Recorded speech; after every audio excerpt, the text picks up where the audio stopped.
Hey, it's Rachel Cooke, your modern mentor. And today's episode is all about what to do when you know you're giving your all at work, but you're just not feeling the love in return. How can you ensure that you're being appreciated for all you're doing? You're doing your thing at work.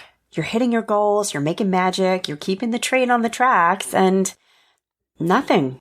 Birds chirping. Where, you're wondering, is the love? The pat on the back, the feeling of being recognized for your efforts and achievements. Does your company value you? Feeling underappreciated at work can be painful. We spend roughly a third of our lives working. Shouldn't we all feel good about what we're doing there all those hours? If you've been feeling like your hard work is going unnoticed and underappreciated, then let's talk about what you can do to reclaim your value. First, find your professional love language. Nearly 30 years ago, relationship counselor and author Gary Chapman published The 5 Love Languages. In this book, Chapman explains that each of us expresses and wants to receive affection in different ways, and understanding how we choose to receive that affection is critical. Personally, my love language is acts of service. This means that when my husband wants to woo me, he knows that dropping off my dry cleaning or getting my cracked phone screen repaired will mean more to me than gifts of flowers or candy ever could. These, for me, are the greatest expressions of love. But he only knows this because I've told him so. Too much information? Perhaps. But I believe the same concept applies in the workplace, not in terms of affection, but with recognition. In order to feel more appreciated, it's important that you understand what your version of appreciated looks and feels like. So ask yourself this question. When do I feel valued? What has someone said or done to leave me feeling this way? Some of us may be seeking a private thank you, while others want public recognition. Some feel appreciated upon receiving an award or a spot bonus, while others strive to have their opinions sought out. There are no right or wrong answers here, so be honest with yourself. Next, try expanding your view of recognition. So now you understand how you like to feel valued or recognized. But before you go ringing the alarm bells, ask yourself, is it possible that you are being recognized, but just not in the ways that you're looking for? Just last week, I was talking to a client, Lucy, who was struggling with feeling underappreciated at work. I'm giving this role everything I have, she told me, but I haven't received a single note of praise or a thank you. In fact, all I'm getting is more work. I've now been asked to lead a committee, which feels like a punishment. In this moment, I could see what she couldn't. This committee, it turned out, was positioned to be making some really important and visible decisions that would impact the company's future. Lucy's appointment to this committee was a huge moment of recognition for her. She just couldn't see it because it wasn't written in her love language. Lucy, I told her, you're looking for an expression of gratitude, but you've been given a huge vote of confidence. Your place on this committee is recognition of your competence, of how much your company's leadership values your opinion. This refresh was big for her. So now it's your turn. Take a look around. Have you been asked to join a committee? To mentor a colleague? To offer advice? Have you been invited to present or teach or lead a project?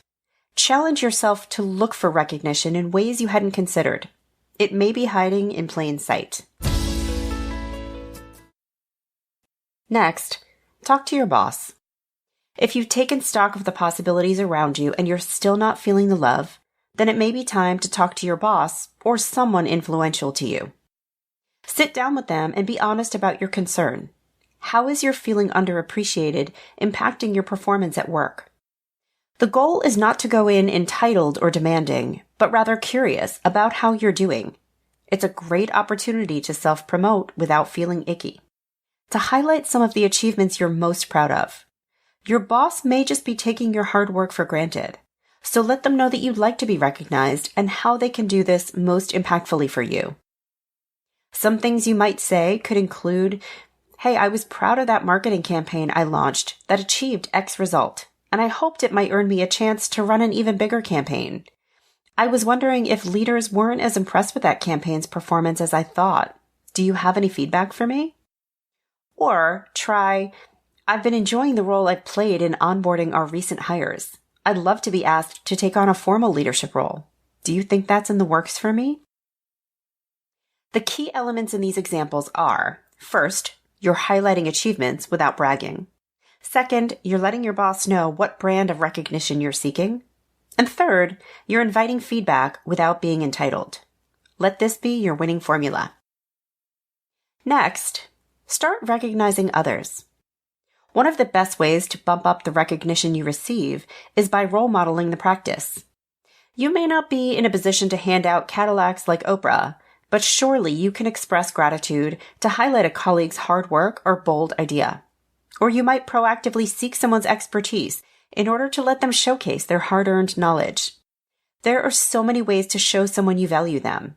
If it's not happening organically on your team, then why don't you be the one to get the ball rolling? And finally, be a little patient in this moment of uncertainty. The pandemic of 2020 changed the world of work overnight, and in some ways, possibly forever. That may sound dramatic, but we are in a collective process of redefining what, where, when, and how we work. And candidly, many leaders are simply distracted right now. Figuring out how to maintain client engagement, how to do research and development, how to coach and manage their teams, these are all open questions sitting on the shoulders of our leaders. It's not an excuse for anyone to lose sight of the importance of recognizing their team members, but it's simply an explanation. Your boss may be overwhelmed right now. Still, get on their calendar and have the conversation. Be proactive and ask for what you need, but be mindful of what they may still be wading through and offer them just a little bit of grace. And there you have my strategies for how to make sure that you are feeling the love at work. Do you have a question I can answer? Check out all the links in my bio for ways you can reach me. You can visit my website at leadabovenoise.com or follow me on the Modern Mentor podcast page on LinkedIn, where I share exclusive tips, videos, and musings.